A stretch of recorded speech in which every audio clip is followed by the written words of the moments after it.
A well-disciplined enemy will not be driven from his position by fire alone.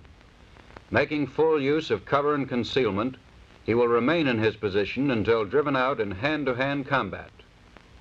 The rifle and the bayonet, used in a skillful and aggressive manner, are the best weapons to drive an enemy from his position, either in trench or in open warfare. The will to use the bayonet must be instilled in all men. This spirit, combined with confidence in the rifle and with the ability to shoot, enables the firing line to close with and destroy the enemy. This is the overwhelming influence behind every successful bayonet assault. Each man must be taught to think and act for himself, and that there is no interval between thought and action. Physical agility and mental alertness are taught by various quickening exercises and games that require quick thinking and instantaneous muscular response. The bayonet is essentially an offensive weapon. The bayonet fighter rushes straight at an opponent with the point threatening his throat and delivers a thrust whenever an opening presents itself. If no opening is obvious, one must be made by deflecting the opponent's piece and continuing to bore in. The thrust must be driven home at the first opening. A fifth of a second's delay may cause a man to lose his life.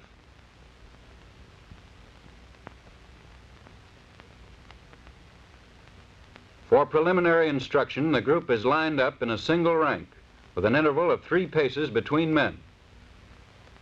The first position in which the soldier is instructed is guard.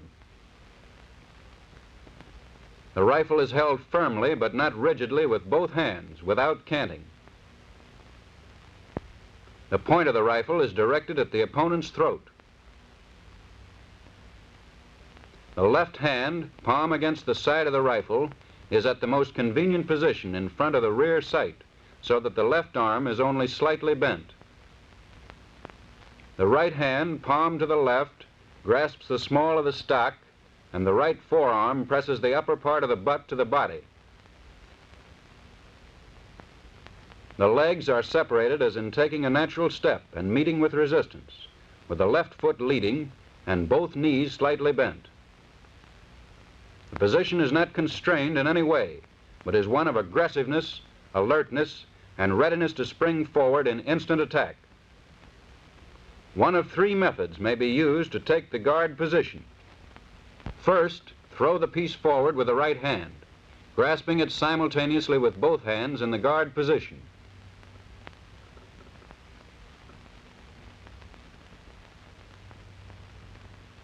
Second, move the rifle forward with the left hand, grasp it with the right.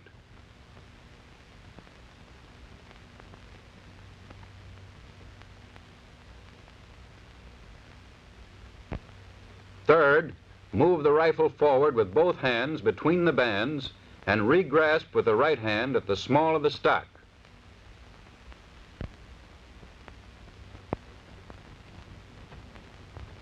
The next demonstration will show some of the common errors made in taking the guard position.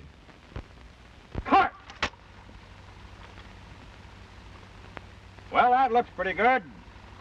Can you feel ready to attack in any direction? Yes, sir. All right, jump around a bit. Let's see. All right. Press. Cut!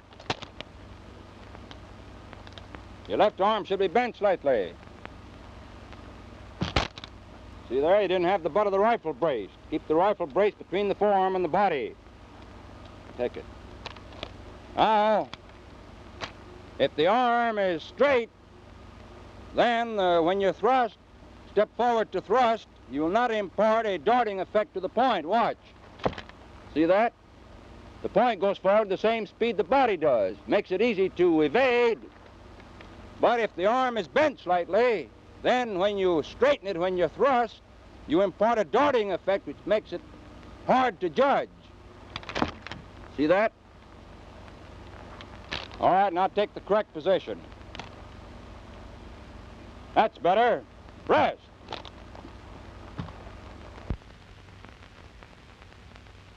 Cut! Yeah, keep the point of the bayonet pointed up, opponent's throat.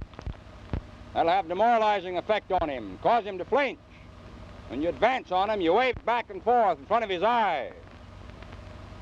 Also, keep the barrel up, otherwise your bayonet guard will get hung up on your opponent's piece. That's a defensive position. Always keep the barrel up, and then you can shove right on through with your stroke. All right, take the correct position now. That's better. Rest. Cut! You're holding your muscles too tense. Hold the rifle firmly, but not rigidly. If your muscles are tense, you have to relax them to bring them into play again. Another thing, your feet are too much in line. You notice how easily you were pushed off balance. Now here's the way the feet should be. Assume that you're walking along and you meet with some resistance. The feet are separated laterally, both knees slightly bent, weight equally on the balls of both feet, so that you can shift around and attack in any direction. Not tense and tight like that, but relaxed. Get the idea? Yes, sir.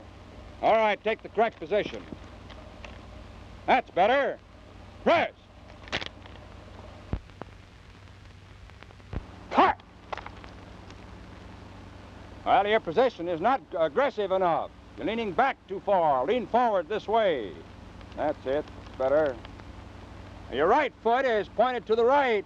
You're what we call a ground gripper. The foot should be pointed as in walking, to the front. If you turn your foot to the right, as it is now, when you thrust, you'll hold yourself back in that way. We want you to place the feet so that when you thrust, you'll be thrown off balance forward, and we'll have to take another step to maintain your balance. Watch me. Watch me deliver this thrust here.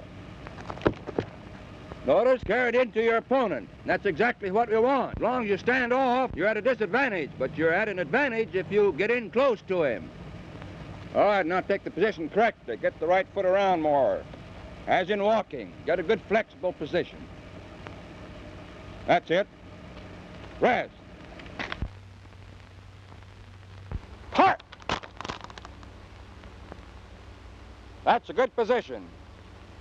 You feel all right, ready to attack in any direction? Yes, sir. Jump around a bit, let's see. All right, press.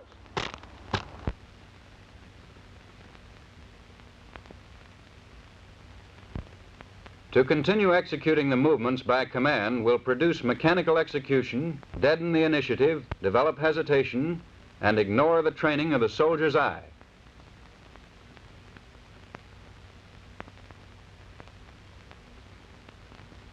Direct appeal to the brain by signals through the eye must be used as early and as much as practicable. To signal guard, assume the position of guard, left hand at back, right elbow at the side, the right forearm pointing to the front with the fist clenched. Signals indicate an opening which the soldier sees and acts upon without delay or hesitation.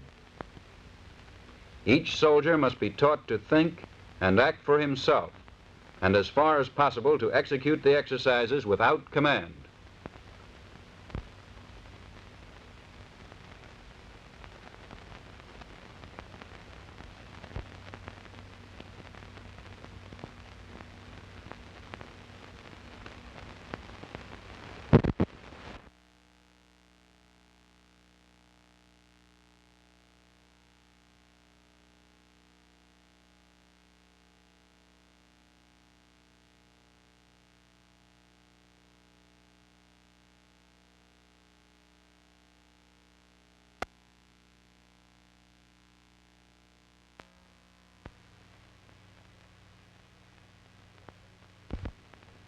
To assume the position of short guard, the left hand grasps the rifle just under the stacking swivel. The left arm is slightly bent. The right hand grasps the small of the stock and rests against the right hip. The point of the bayonet is directed at the base of the opponent's throat. The position of the body, legs, and feet are the same as in the guard position. The errors common to guard also apply to the short guard. The signal for short guard is the same as for guard, except that the arm is drawn straight to the rear until the fist is at the right side.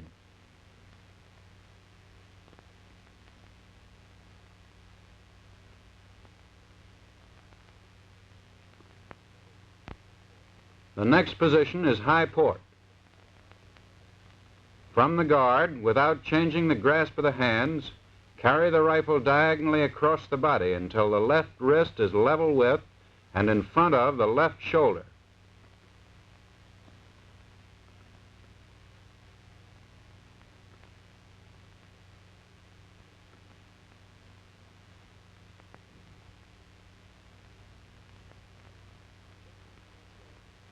The position of high port is habitually taken when advancing to the immediate assault, in jumping trenches, or in surmounting obstacles. In jumping trenches, the rifle is thrown forward on the takeoff and brought to high port or guard in landing.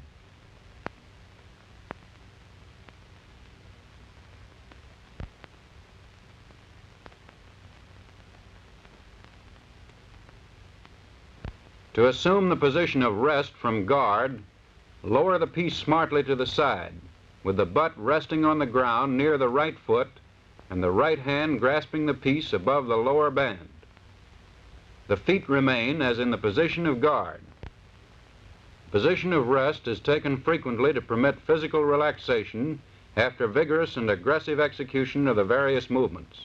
Men remain on the alert mentally, ready to execute quickly indicated movements.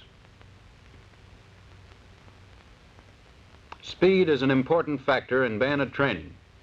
The whirl provides a rapid movement to face in a new direction.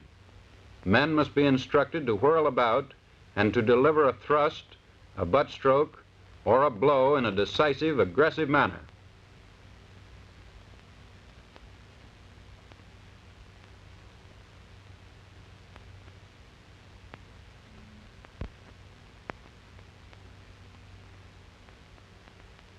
To whirl about from a run with the piece at high port, whirl about on the ball of the left foot and plant the right foot firmly.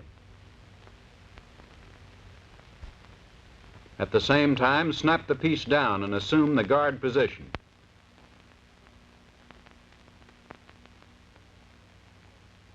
If at a halt in the guard position, bring the rifle to high port, and if the left foot is advanced, whirl to the left about on the ball of the left foot to gain distance.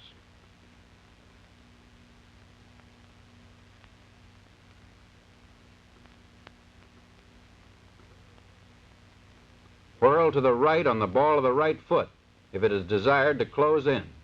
In this manner, the rifle is brought to guard as the whirl is completed.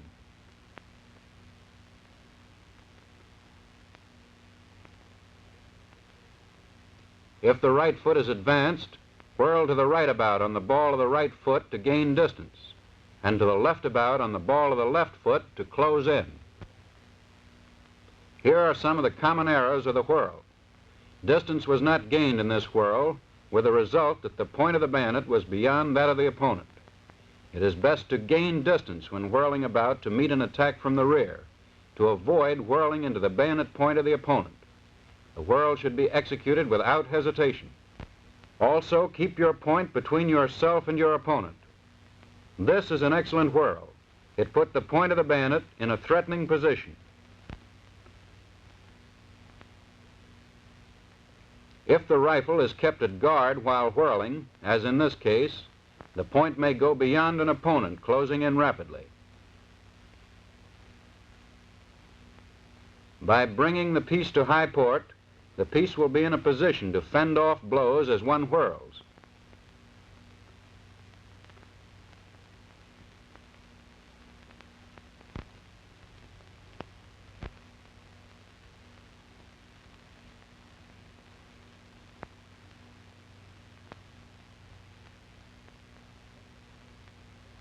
When the positions of guard, high port, rest, and the whirl have been taught, the section is now ready for instruction in the execution of the various movements.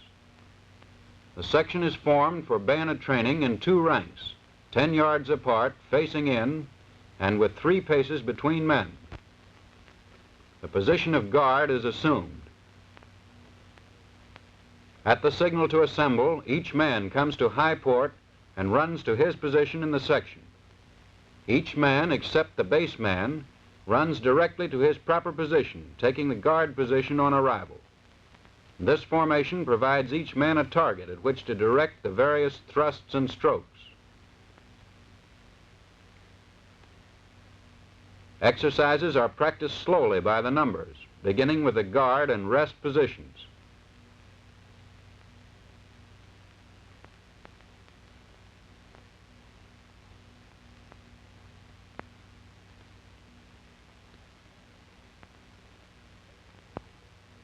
Later, as proficiency is increased, the speed is increased, so that ultimately an entire sequence of movements can be executed without hesitation.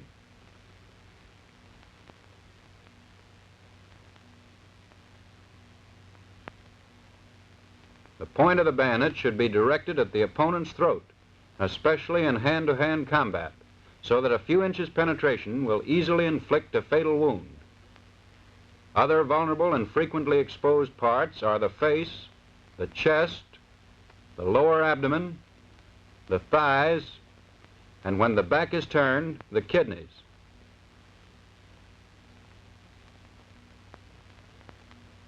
The armpits and throat are especially vulnerable to the jab.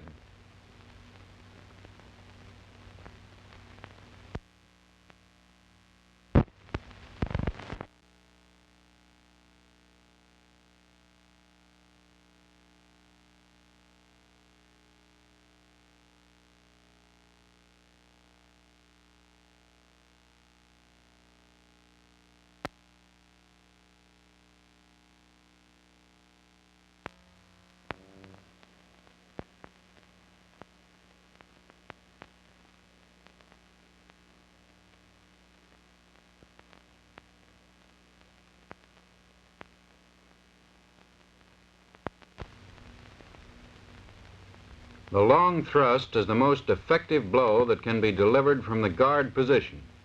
The rifle is gripped with all possible strength, and the point is driven vigorously from the guard position to the full extent of the left arm, while the entire body is extended quickly to the front, and the butt runs along the inside of and against the right forearm. The left arm is used more to direct the point of the bayonet. In delivering the thrust, the right elbow is carried low, with the butt of the rifle remaining between the right forearm and the body. The leading knee and ankle are well bent. The rear leg is braced with the heel raised, and the body is inclined well forward. The power of the thrust comes from the right arm, the shoulders, the back, the legs, and the weight of the body. A vigorous thrust delivered without advancing throws a man off balance, but in fighting he preserves his balance by stepping in immediately after the thrust has been delivered. After a man has learned the details of the thrust, he will always deliver it while advancing. The eyes must be fixed on the target of the thrust.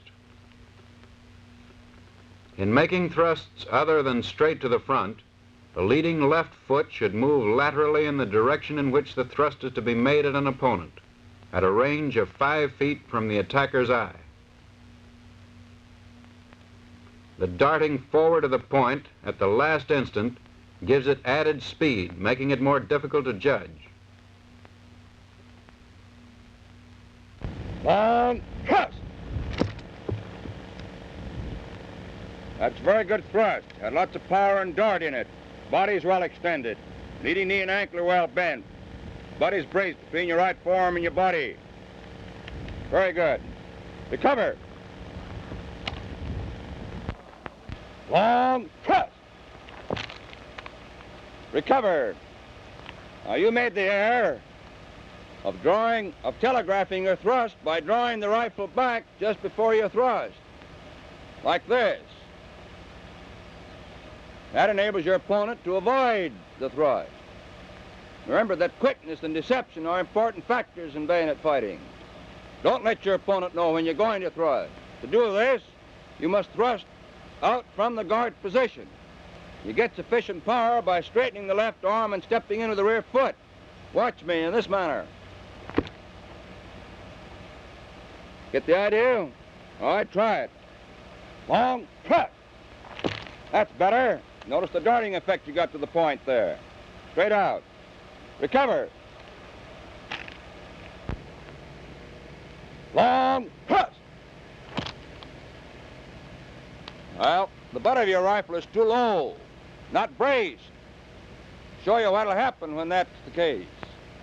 Powerful parry might twist the rifle out of your hands that way. All right, step back. Now, in delivering the thrust, you brace the butt to prevent the rifle from being twisted out of your hand. And you do that by carrying the right elbow low as the thrust is made. Notice the right elbow is down, and the butt is braced between the body and the right forearm. Should always do that when thrusting. Try it. Long thrust. That's better. Recover. Long thrust. All right, recover. The fault you made there was that you straightened the arm too soon before you stepped in with your thrust. The result was that the point moved forward at the same speed as the body, making it easy to sidestep. The thrust is delivered by stepping into the rear foot, straightening the arm just a fraction of a second before the rear foot is planted forward. That then imparts a darting effect and assures the weight of the body being behind the thrust. Watch me. Notice the dart there, the weight behind the thrust. All right. Try it. Long thrust. That's much better. Recover. Long thrust. Recover. Well, that thrust was all right, except that the point did not travel on a straight line to the mark, but it dropped as it moved forward, like that. Now, to take instant advantage of an opening, the point must travel along the shortest line to the mark. That also gives it more penetrating power, like this. Right at the mark. Get the idea? That's All right, try it again. Cut!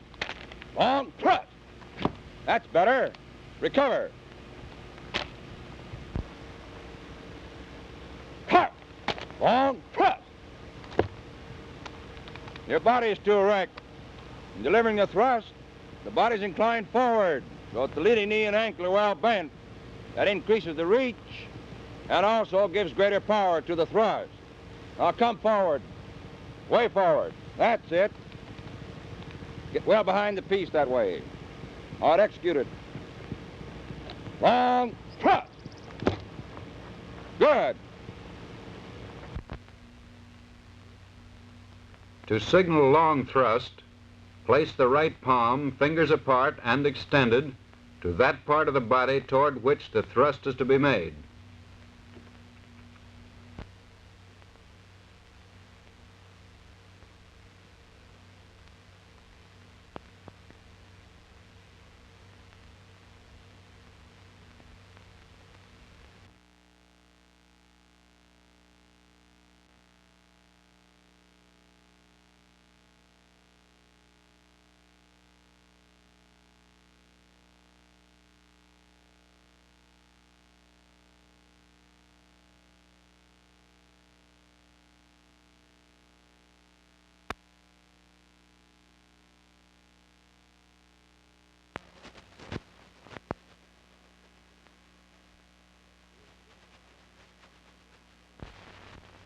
To withdraw the bayonet following a long thrust, the left hand is slipped toward the stacking swivel, the rifle is jerked straight back along the line of penetration with the force and weight of the body until the right hand is behind the hip.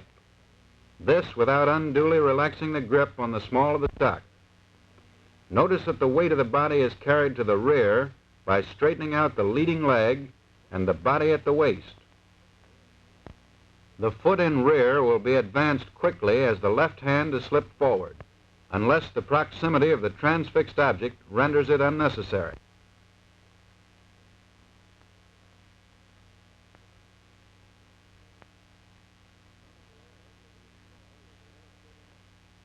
Some of the errors of the withdrawal will be illustrated next. Here the butt of the rifle is dropped, making withdrawal slow and difficult and straining the bayonet. Notice that the butt of the piece almost touches the ground. This man cants his rifle. This increases the difficulty of withdrawal and may cause the bayonet to hang up on the transfixed object and be broken.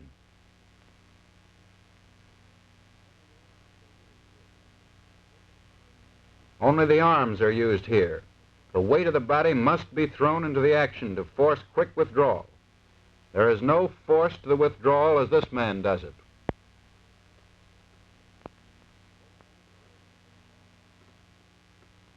This man throws himself off balance.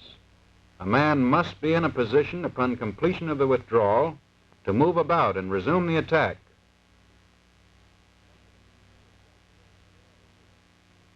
The point of the bayonet is dropped a little too low here.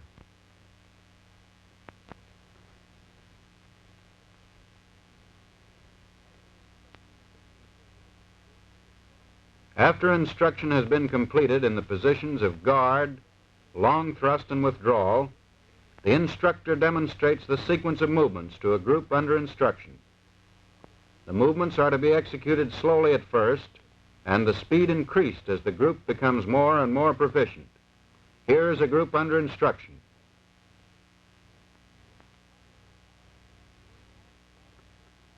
All right, this time we'll execute long thrust, withdrawal, back to guard in sequence by the numbers first.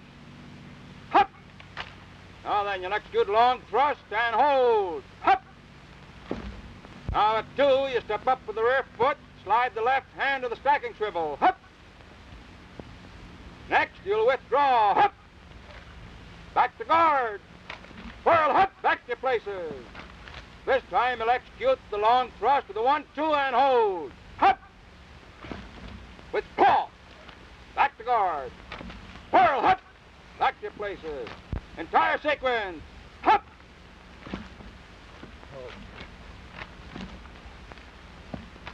Rest. Entire sequence. Hup!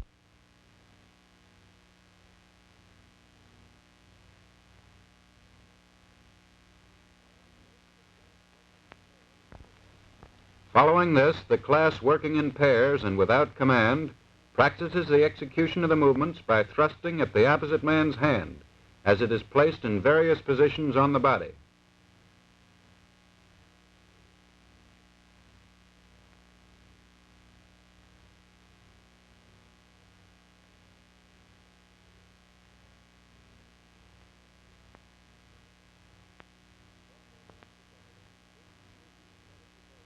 Crossover exercises, including the movements covered to date, may be used to give variety and interest.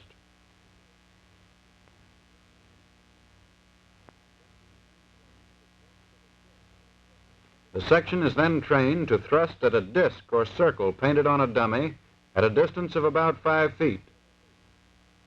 Later, the distance is increased to several paces.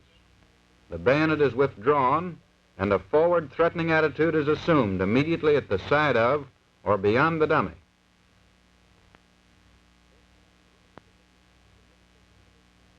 This man rushed the dummy and permitted the weight of his body to carry the bayonet into the target without thrusting. This should not be done.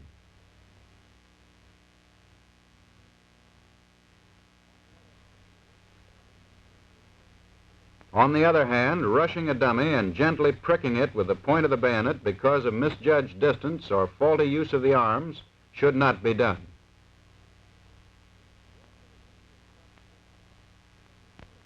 Rush at a dummy at top speed. Execute a vigorous, aggressive thrust and a withdrawal. These drills should be practiced throughout the entire course of instruction in bayonet training.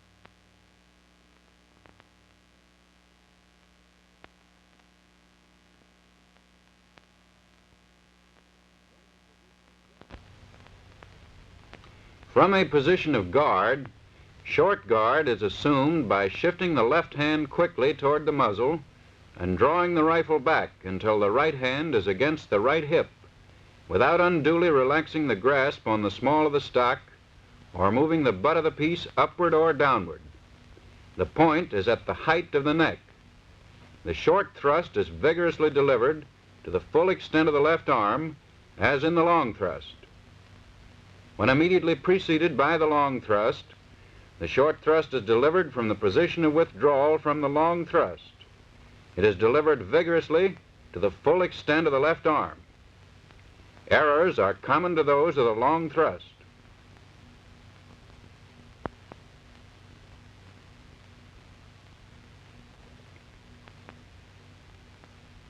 The signal for the short thrust is the same as for the long thrust, except that the fist is closed.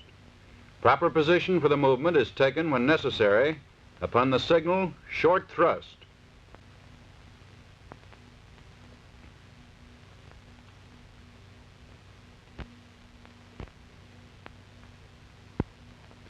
The withdrawal from the short thrust will be practiced in two ways. First, in the same manner as from the long thrust. Second, if a strong withdrawal is necessary, or the short thrust is to be followed immediately by the jab, the right hand is slipped up in the rear of the left hand, and a forceful withdrawal is made, similar to that from the long thrust, in this manner. The errors are similar to those of the withdrawal from the long thrust. The instructor demonstrates the sequence to include the withdrawal from the short thrust.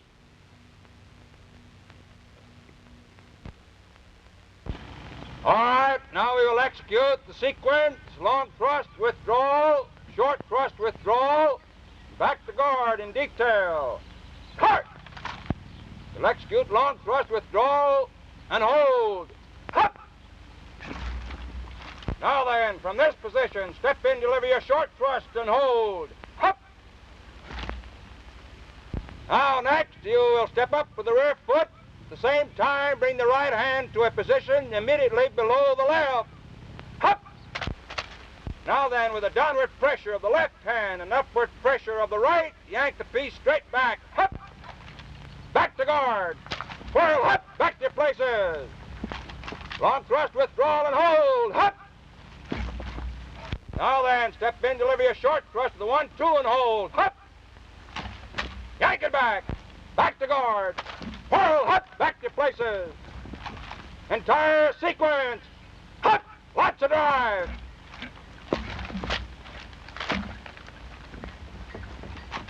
Rise! By placing 2 or more circles on the dummies, the short thrust may be taught in conjunction with the long thrust. The first disc transfixed by the long thrust, the second by the short thrust.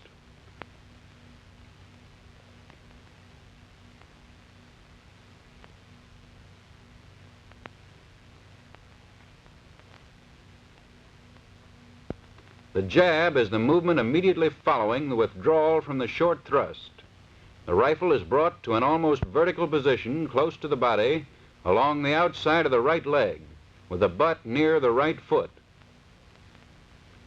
From this position, or stepping in if necessary, with the knee bent using the full force of the body, the bayonet is jabbed upward into the throat or other parts of the enemy.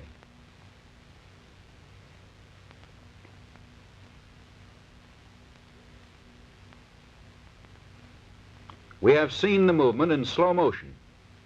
Here is another view of the movement. Notice that the force of the body is placed behind the jab.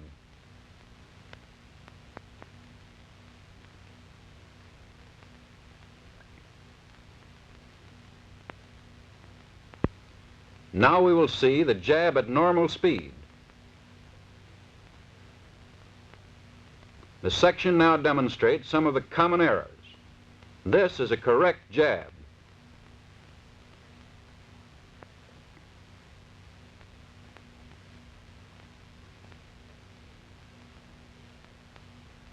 The rifle was not pressed against the leg.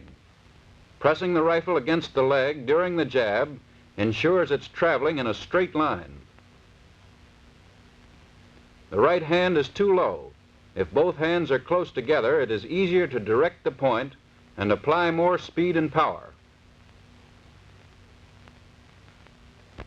This man uses his arms only and does not put the power of the shoulders and body behind the jab.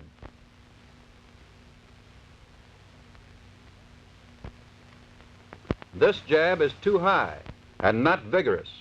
It must be a short, vigorous, and sharp movement to cause the bayonet to penetrate.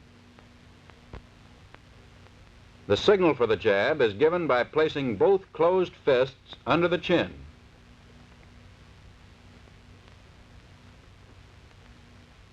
The instructor demonstrates the sequence of movements to include the jab.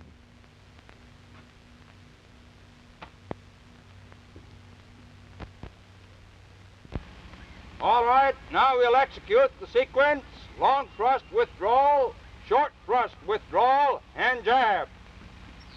Cut! Execute long thrust, short thrust, withdrawal, and hold. Hup!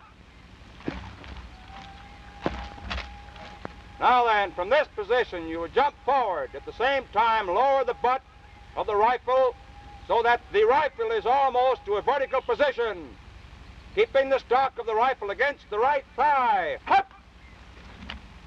Now, by straightening the legs vigorously and hunching the shoulders, deliver a jab at your opponent's throat twice. Hup! Back to guard. Whirl, hup! Back to your places. Entire sequence, lots of pep. Let's go. Hup!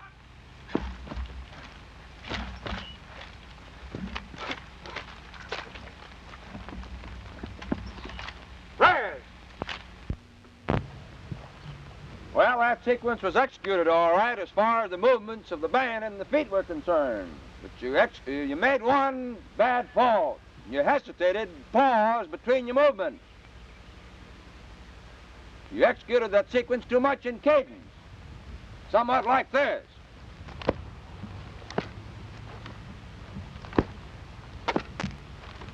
And so on. You've got to have drive in your execution of these movements.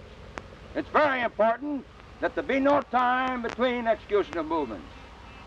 There's no object in waiting once you've delivered a blow to execute the next one. Time is an important factor. You'd execute that sequence somewhat like this.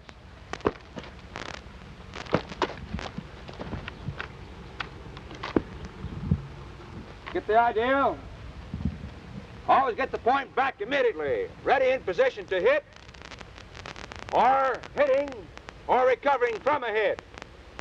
Don't pause between your movements. Drive right on through with it.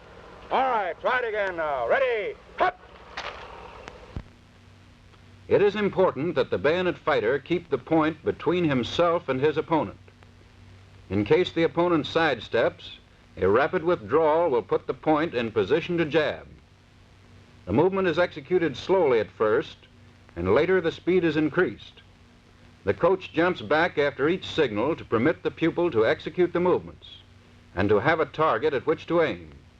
At first, the coach moves back in a straight line. Later, he changes direction.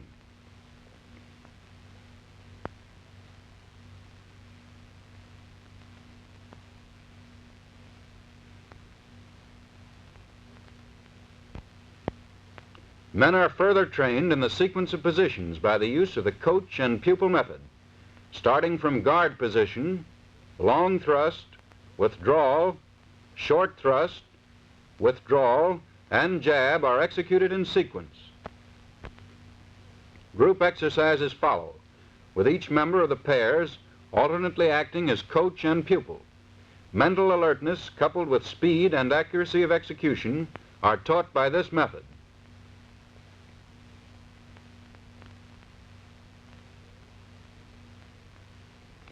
Other drills involving different arrangements of the movements covered so far may be used to give variety and to retain interest.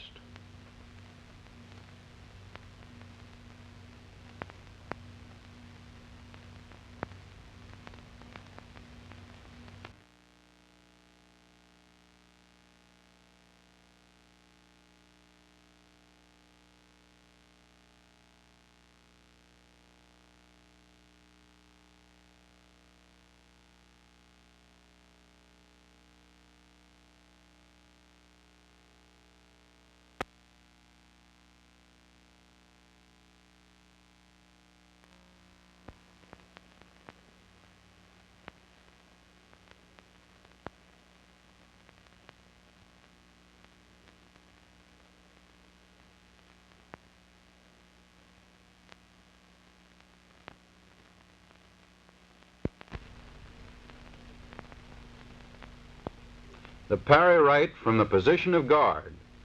The body is thrust forward to the full extent of the reach, and the left arm is straightened vigorously without bending the wrists or twisting the rifle in the hands, at the same time engaging the opponent's piece and deflecting it just clear of the body. The barrel is kept up with the point threatening the opponent's body, preferably the throat.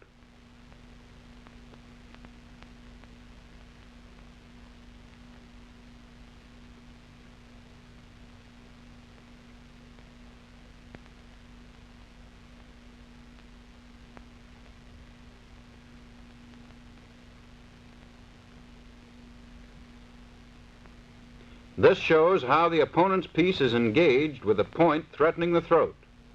Note that very little lateral movement is necessary to deflect the point of the opponent's piece and to make an opening to drive home a thrust. The parry right is normally followed by a thrust or a butt stroke. This shows parry right, long thrust, withdrawal, and back to guard in slow motion. Here it is at normal speed.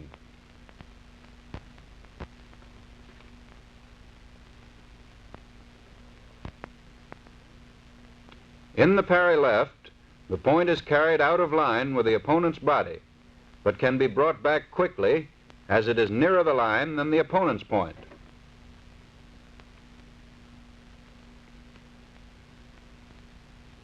The parry is an offensive movement and should be executed with a forward movement of the body and a small lateral movement of the piece. The eyes follow the opponent's piece during the parry and then are fixed on the point of attack on the opponent's body. The parry left is followed immediately with a thrust or a butt stroke to the ribs or jaw.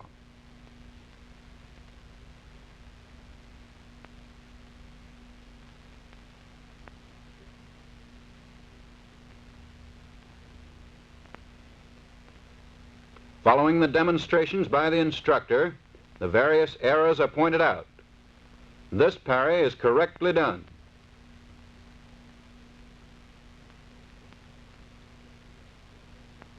This parry is made with too much lateral movement and not enough forward movement. A wide parry gives no advantage over the opponent because your point is as far from his body as his point is from your body. The object is to deflect his piece clear of your body and to keep your point directed on him.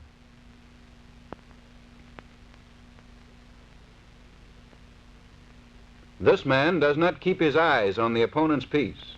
As soon as the parry is completed, the eyes are instantly fixed on that part of the opponent's body to be attacked.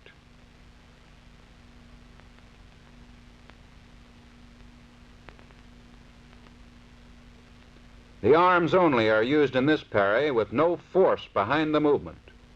A quick, sharp, powerful blow with strength and momentum of the body behind it must be used to deflect the opponent's piece.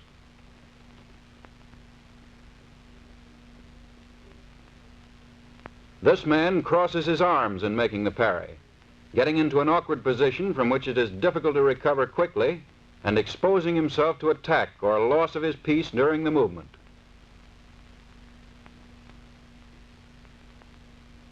This man executes the parry in an excellent manner, with lots of drive and speed.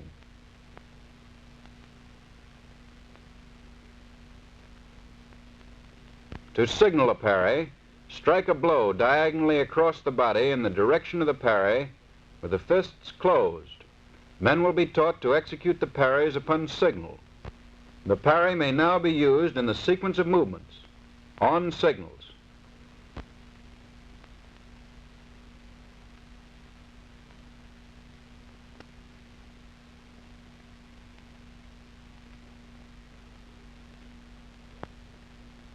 The group is now instructed in the sequence of movements to include the parries.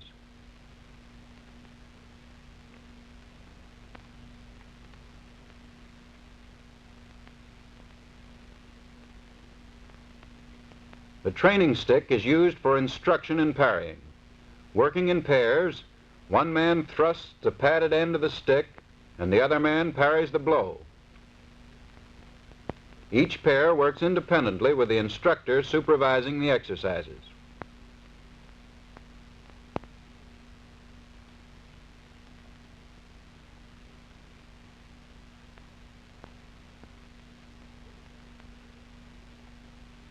This shows the correct use of the parry stick.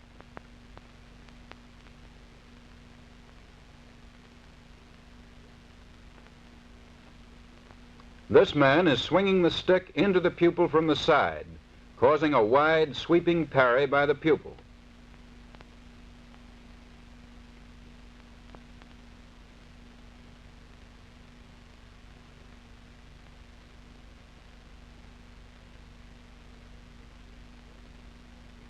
The parry stick should be thrust in a straight line at the pupil to force him to parry with a forward movement. Just fooling. This may be lots of fun, but it is not good training. Don't hesitate, and don't make false starts or signals. Such actions cause hesitation and delay, which are fatal defects in bayonet fighting.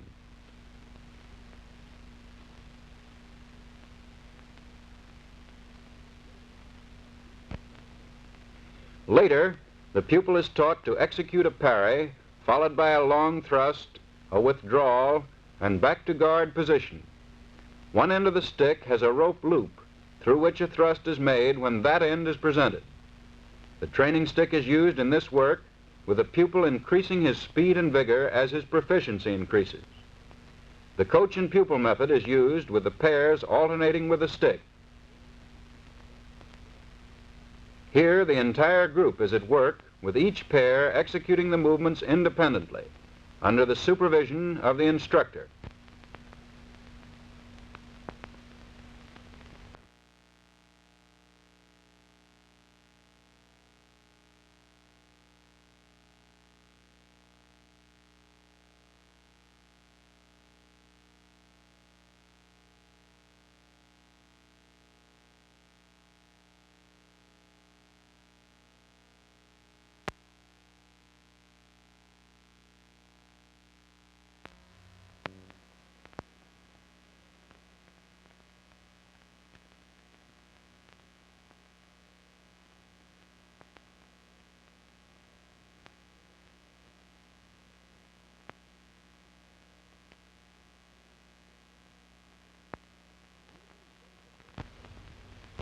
In making vertical butt stroke number 1, swing the butt of the rifle upward at the opponent's crotch, ribs, forearm, or any exposed portion of the body, using a half-arm blow, and at the same time step in with the rear foot.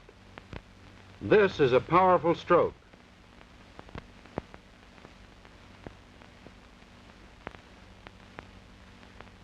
Note the glaring errors.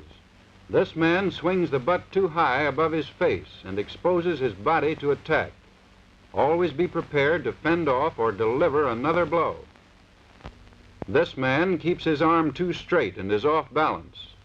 It should be a half-arm movement with the muscles and the momentum of the body giving force to the blow. From a horizontal position above the shoulder, resulting from a miss on butt stroke number 1, the attacker jumps forward and dashes the butt of the rifle into the opponent's face in this manner.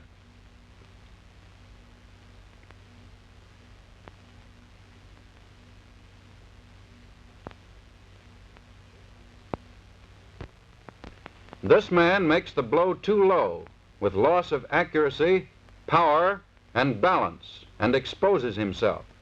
The butt should move in a straight line to the target.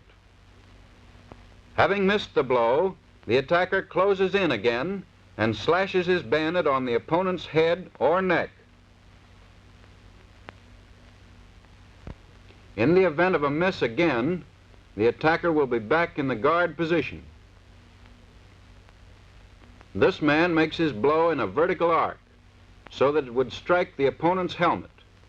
The slash should be executed diagonally at the junction of the neck and shoulders.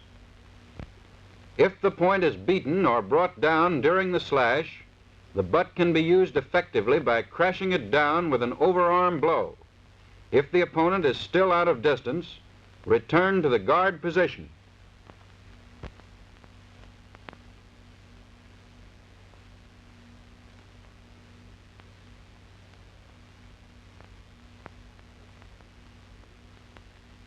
This man makes the movement too wide and exposes the body to attack. The various vertical butt strokes in sequence are: number 1, the uppercut blow at any exposed portion of the body. Number 2, a crashing drive to the head with the butt of the piece.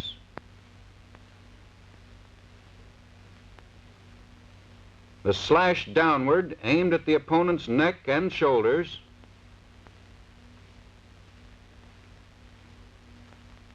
Vertical butt stroke number 3, crashing over and down on the head of the opponent. And back to guard.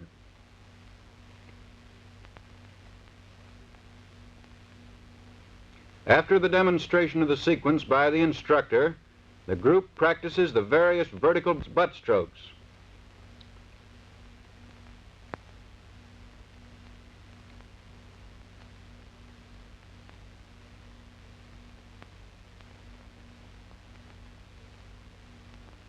An uppercut with the right fist signals butt stroke number 1. Straight right from the shoulder indicates butt stroke number 2. To signal slash, carry the right hand upward over the right shoulder with fingers extended and joined, and slash downward. An overarm blow indicates the vertical butt stroke number 3.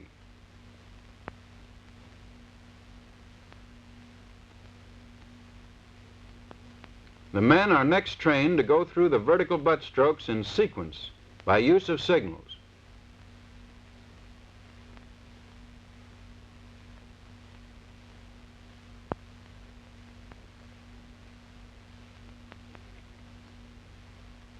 Speed is increased as the groups become more proficient.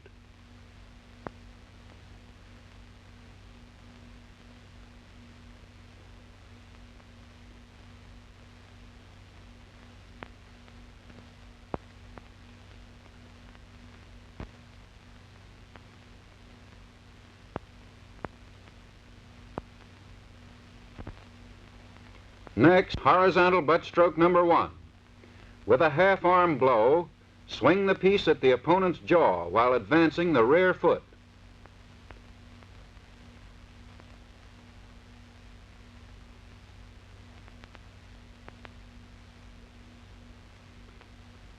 This man makes an excellent stroke.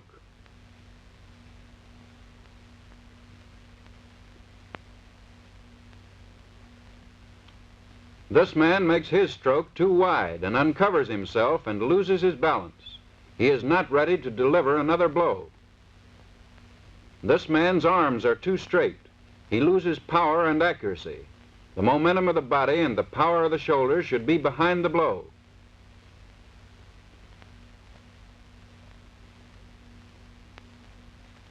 This man uses his arms only.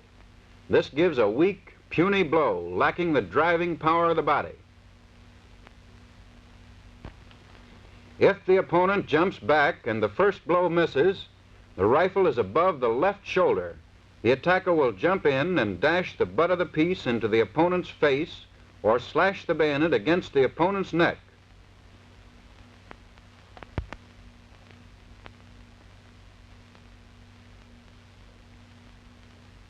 And back to guard. The errors are similar to those of the vertical butt stroke number 2 and the vertical slash.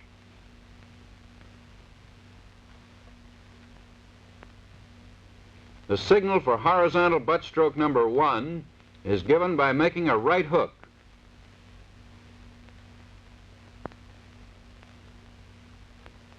For number 2, straight from the right shoulder with the fist closed.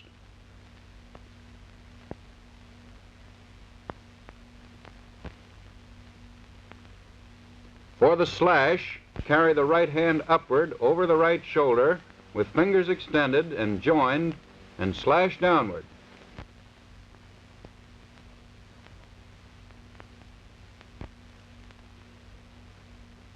A quick review of all signals. Guard, short guard, long thrust, short thrust, jab, parry right, parry left, vertical butt stroke number 1, vertical butt stroke number 2, slash, vertical butt stroke number 3,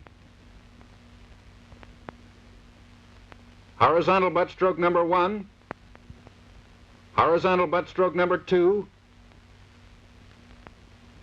and slash.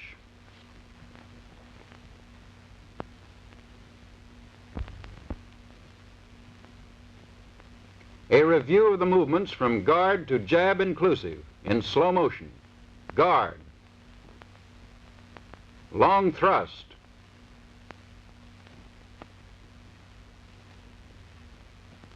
withdrawal,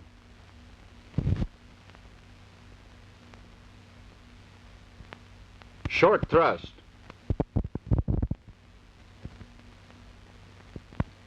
withdrawal,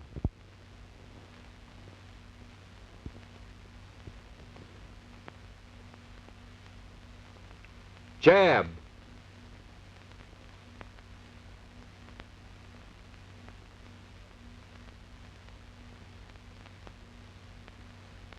and back to guard.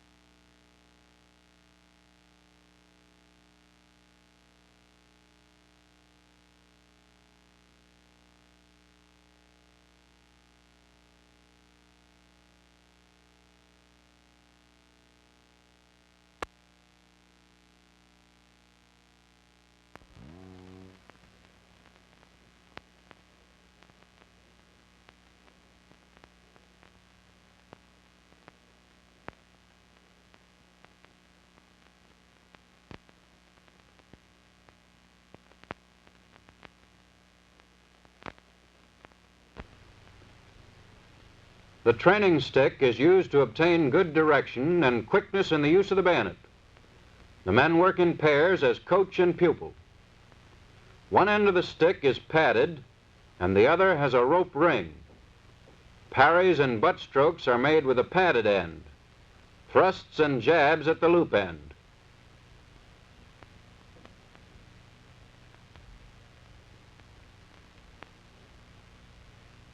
As the end of the stick touches the ground, the pupil comes to guard and attacks with a thrust, jab, parry, or butt stroke as the distance and end indicates.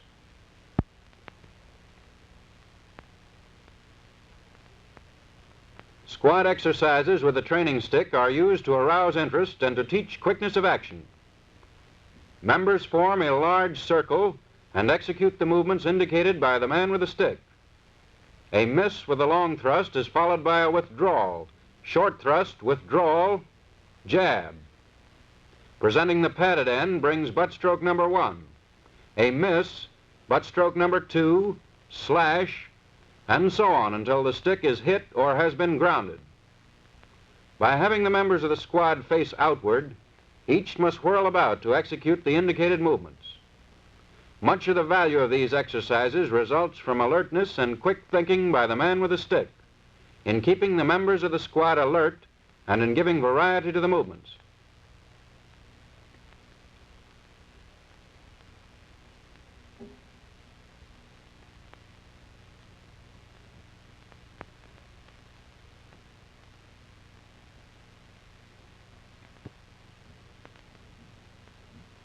Squad competitions may also be used to stir enthusiasm and interest.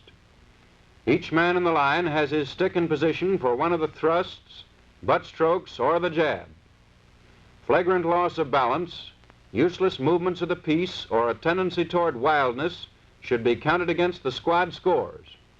These competitions should not be attempted until the men have attained a reasonable proficiency with the bayonet in those movements expected of them in the competition.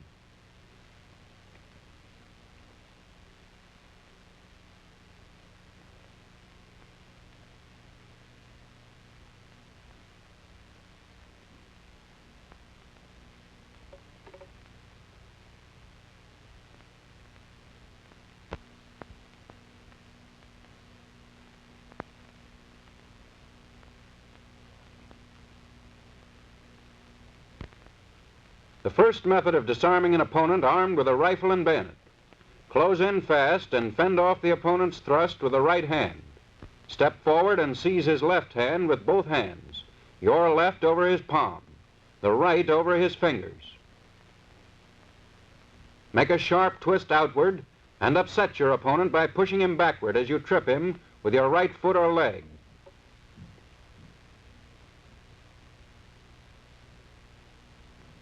This time the action will be slightly faster.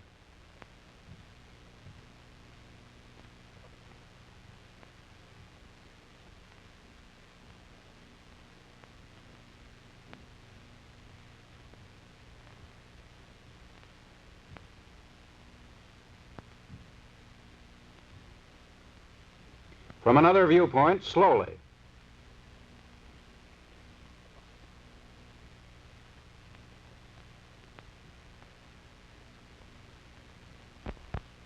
Now the pair demonstrates the method at full speed, changing places as each is disarmed.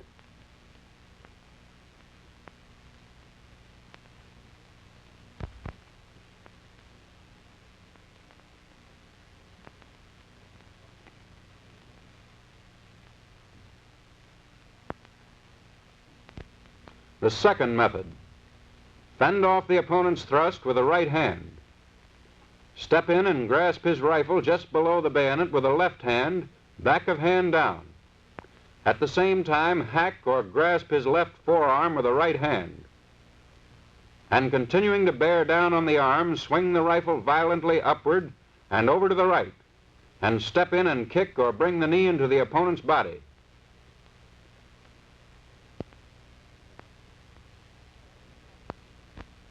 Slightly faster.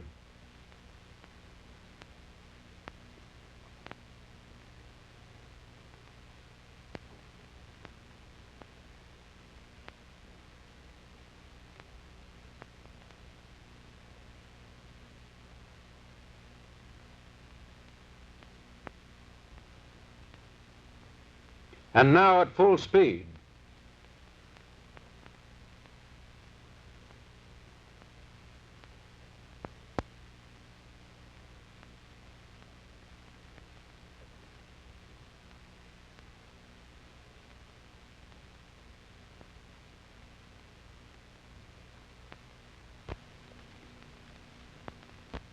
The third method. Fend off the opponent's thrust with the left hand. Step in and kick him in the crotch or on the shin. Grasp the rifle just below the bayonet with the right hand, back of hand down, and with the left hand grasp the top of the receiver. Swing the rifle upward and over to the left, and force the point of the bayonet to the ground. Step in and backheel the opponent at the same time. This time will be about half normal speed.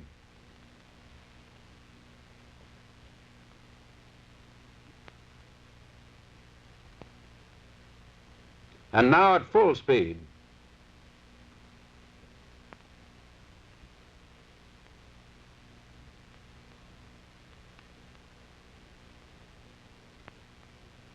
This demonstration shows the use of the three methods at the option of the defender. The scabbard is left on the bayonet to guard against injuries to the opponents. Practice in this work begins at a slow speed until the men have mastered the various holds, and then the exercises are speeded up to approximate that of a regular bayonet attack.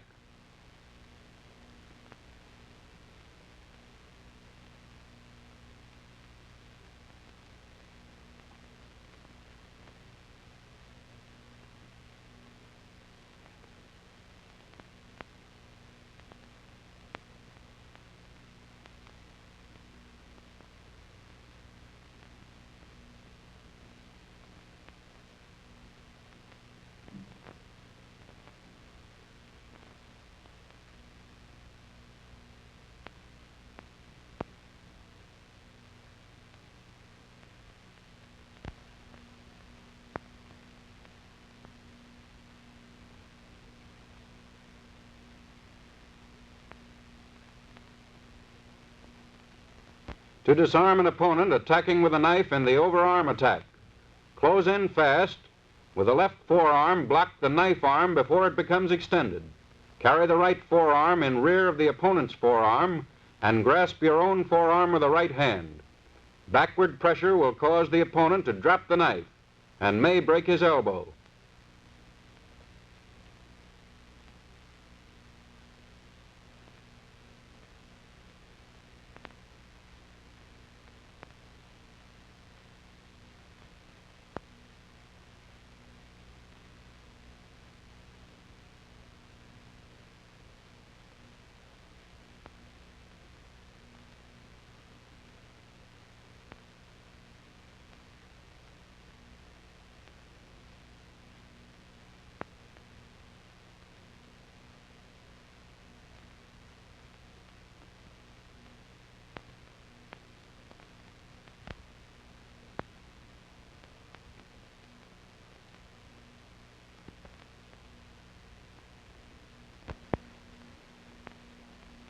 In the underhand attack, as the blow comes upward, the disarmer steps quickly outside the thrust and knocks the arm aside with the left forearm. He then grasps the opponent's wrist with his right hand, at the same time carrying his left arm over and under the opponent's knife arm above the elbow. An upward pressure with the left arm and a twisting downward pressure with the right hand will cause the opponent to drop the knife and will probably break his elbow.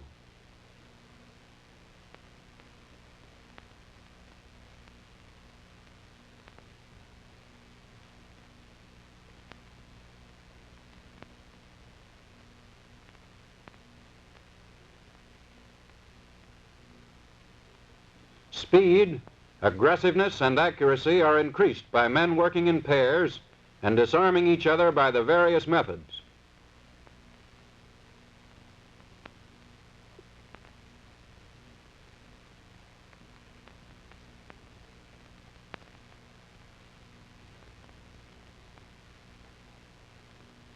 Men are trained in teamwork. Whenever possible, two men attack one of the enemy. They attack one opponent at a time, and while one diverts his attention, the other attacks him from the exposed side. Each day during bayonet training, men should spend a short time in thrusting at dummies.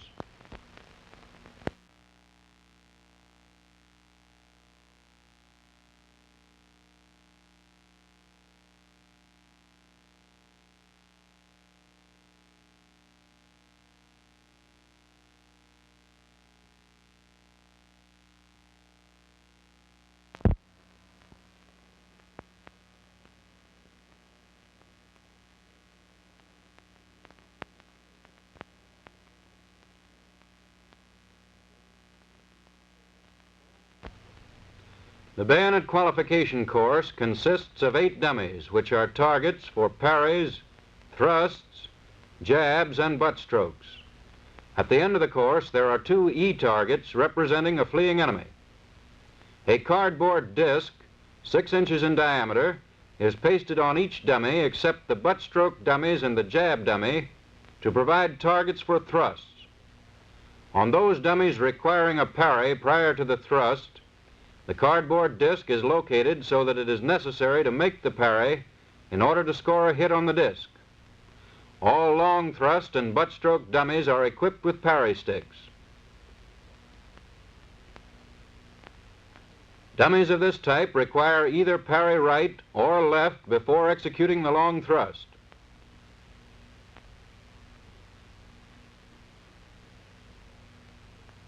This type of dummy requires a short thrust. This dummy requires a parry left and a horizontal butt stroke. This dummy also requires a parry left and a butt stroke, but in this case the butt stroke is vertical. This dummy requires a jab. These are the 2 targets which represent a fleeing enemy. The firing of one shot at each of these dummies must be simulated to complete the course.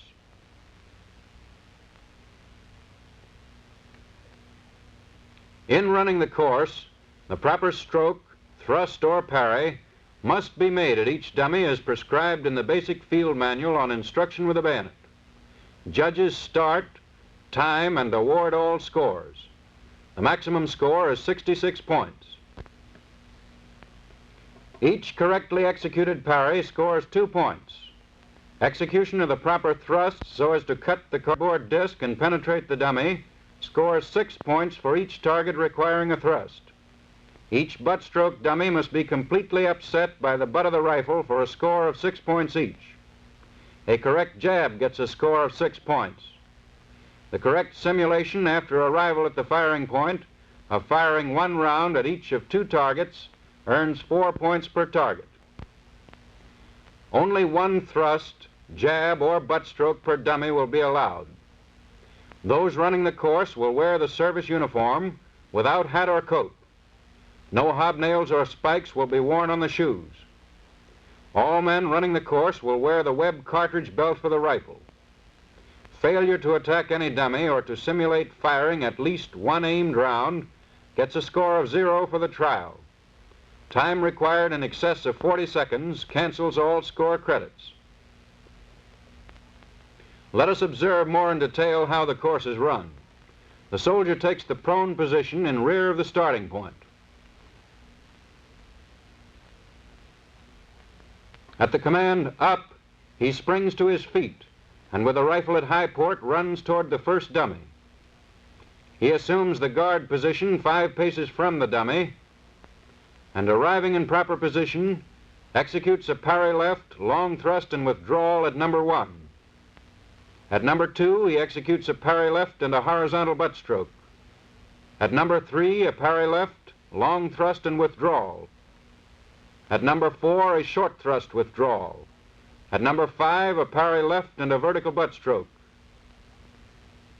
At numbers 6, 7, and 8 in turn, a parry right, long thrust withdrawal, short thrust withdrawal, a jab, and then to the firing point, where the soldier must simulate loading and firing 1 aimed round at each of the 2 E targets from a standing position without sling and with battle sight.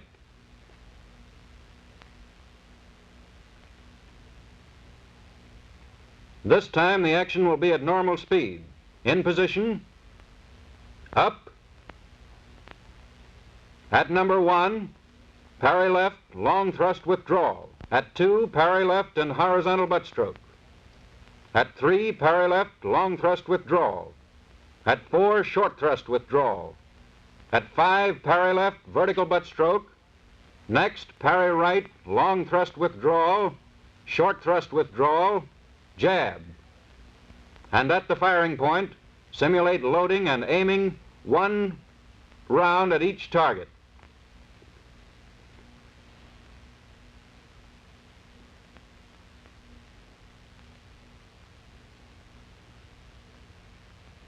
These men have completed a thorough and aggressive course in bayonet training. They have ability and confidence in the rifle and bayonet and are instilled with a fighting spirit which they will carry to the battlefield. Fire alone will not drive a well-disciplined and determined enemy from a well-protected position. The bayonet will do the work. The enemy is pinned to the ground but cannot be driven out by fire. The section leader decides to close with him in hand-to-hand combat. Bayonets are fixed and assault fire is used to subdue the enemy until the section is close enough to make a bayonet charge.